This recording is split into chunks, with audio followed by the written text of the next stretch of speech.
Um, this is the headquarters for everything that is Spartan sports, unsportsmanlike conduct. I am the host, Matt Geller. The NCAA, bad boys for real. We this this has been such a bad year for the NCAA, and I I feel like I'm piling on by getting on here and continuing to blast them for their foolishness. But I don't know.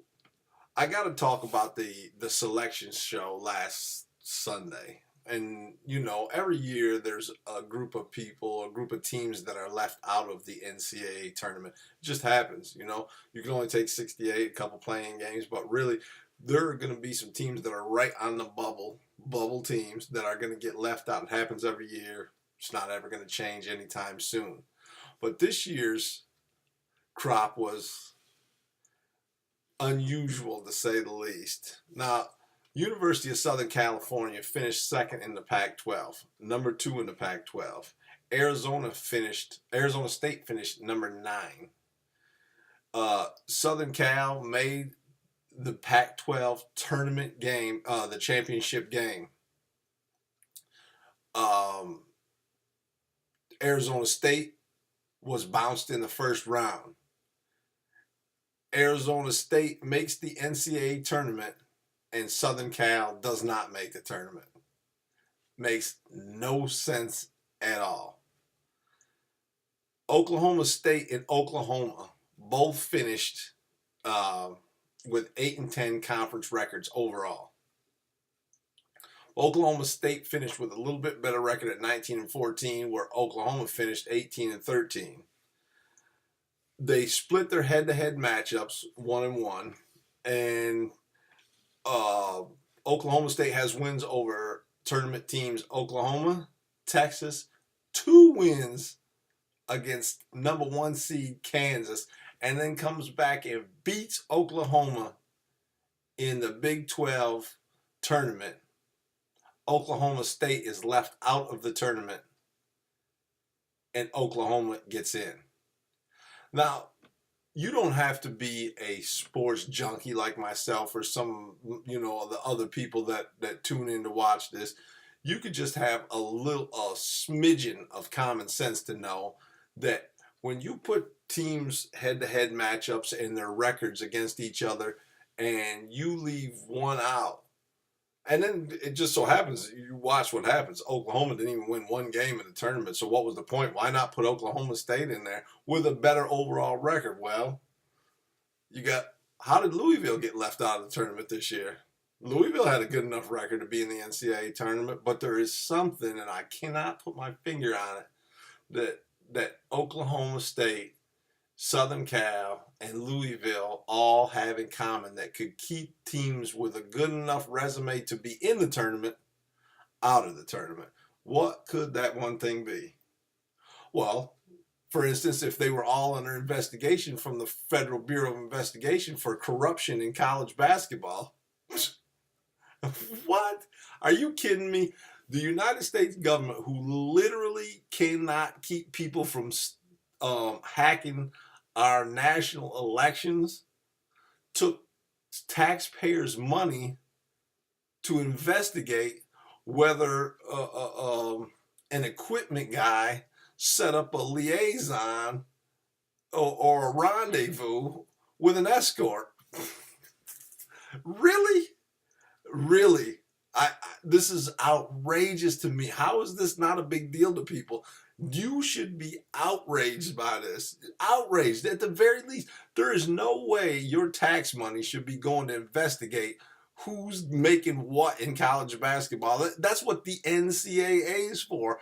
How is it that the federal government got involved in this? It's as arbitrary as the government getting involved in PEDs and 10 years ago, and man, they always got their nose in something they ain't got no business being in. And who pays the bill for that? Who? I'm not even going to rant on this government, but just to bring that all home, So far this year, the NCAA is having a really bad time. Mark Emmerich and the good people down at the NCAA, they're under fire right now. They are definitely under fire, and rightfully so, because they're making a mess out of everything that is good. These sports, when I was growing up, when you had the Cal Stanford ending, and there was just exciting. There was always good, something exciting going on. And now it's the best known for just drama off the field, the crap that goes into it. So the NCAA is off to a banner bad year so far. It's not really looking good for them at all. But there is some positive news from the NCAA tournament this year. 79 years. 79 years the NCAA has been hosting this tournament. And in those 78 years, 16 seeds. Now, you already know the NCAA seeds the bracket 1 through 16. Each region is seeded 1 through 16. And in this 78 years prior to this year, a 1 seed has never lost to a 16 seed. There's been some close calls. If you remember Georgetown and Princeton, late 80s, early 90s, they had a close game in that. The Michigan State Murray State game in my senior year in high school, 1990, Steve Smith and them, before they were cheated, they had a close call against Murray State, and then turned around and were cheated by Ken I think his name is Kenny Anderson down there at Georgia Tech, and Kenny Anderson hit that three pointer at the buzzer, and his foot was on the line, and they showed the replay, and the light was off. They just cheated Michigan State, and don't get me started on this. I can rant on that all day, but like I said, there's been some close calls, but never in the history of the NCAA had a 1 seed ever lost to a 16 seed prior to yesterday, or Friday. That was a big, big upset. Virginia gets bounced, the number 1 seed, by the University of Maryland, Baltimore County. Let that sink in. 74-54. It wasn't even close. They got blown out. A 16 seed blew out a 1 seed. And thankfully for me, I had Virginia playing in the championship game. So I'm losing out on a lot of points there. So people are going to make up. I'm doing well. In my bracket. I know many of you are on the edge of your seat concerned with how I'm doing in my bracket. But in Justin's bracket, I'm, Friday night we went to Applebee's to watch the Michigan State game, and oh boy, he was just on and on all day because he led all day. First wave of the games he was leading, and all of a sudden those bonus points kicked in, which was his idea, and he ain't been right since then. I ain't even seen him for. He's so far down on the list. Man, this guy is awful. Shout out to our video guy. He stinks. He is good at video. He's just terrible at picking basketball scores. So whatever. So anyway, the Retrievers of Maryland, Baltimore County upset the number 1 seed Virginia 74-54, and it is the biggest upset. That has to be the biggest upset in the history of college basketball. 16 seed over a 1 seed. I've never seen anything like it before. But I can honestly say this: the university, the UMCB, is a Division I school.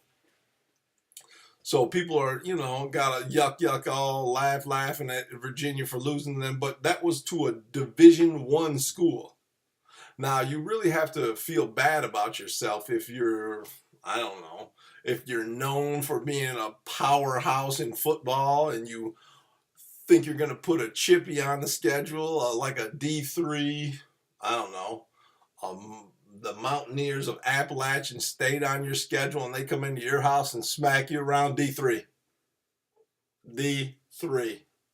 Biggest upset in all of sports history. University of Michigan humiliated on their home field. It's embarrassing. But I gotta say this. The University of Maryland Baltimore County team played well. I never even heard of it before yesterday, so it was a big win, big exciting. There was exciting. It didn't really hurt me a lot because most people had Virginia in their Final Four, at least to the Elite Eight. So I might lose a couple points in the end. You will probably lose a couple points here and there, but it's not that big, and not like some of our friends in Columbus who might have chose to take Ohio State into the championship game. But whatever, you're free. It's free will. You get to pick whoever you want in there. So good luck on that stuff. All right. Kirk Cousins, NFL news. We're going to get to NFL news. Kirk Cousins, Spartan. Shout out Michigan State. The highest paid player in the history of the National Football League. Kirk Cousins. $84 million guaranteed, more than Andy Luck, more than Matt Stafford. Makes more than them. Kirk Cousins, Michigan State University. That's just how Spartans do. Big timers. Big free agent contract for him. His due. They owed it to him for a while. He put the work in and he earned that money. 4,000 plus yards the last 3 years. So he really he earned that, and I'm happy for him. I'm always happy when Spartans earn that kind of big time money.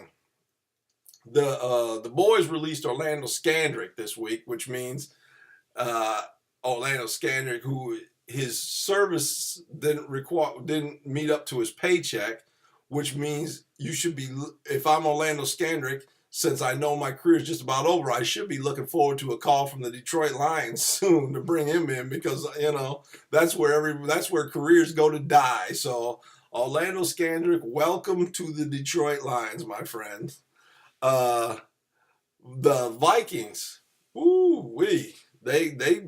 they're still building. A lot. Kirk Cousins. Quarterback. They got a quarterback now, but they didn't just stop there. They added Sheldon Richardson to that D line. So Trey Waynes, shout out No Fly Zone. He's already there. We got a Spartan connection going in Minnesota, but Sheldon Richardson, big pickup for them on that D line.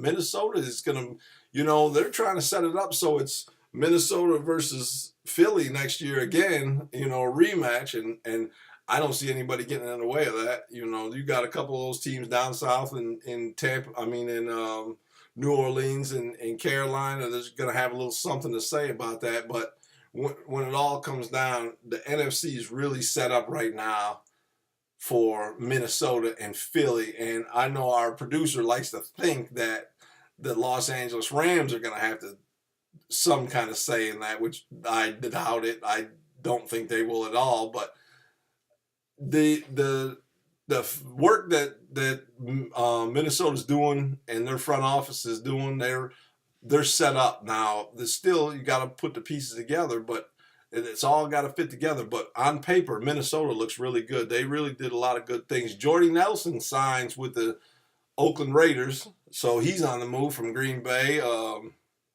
Aaron Rodgers loses his favorite target. That's kind of big in the NFC North. And I normally go kind of hard after Detroit Lions and their failures in the front office. And I've got a couple to speak on this time, but they did actually have a good pickup this week.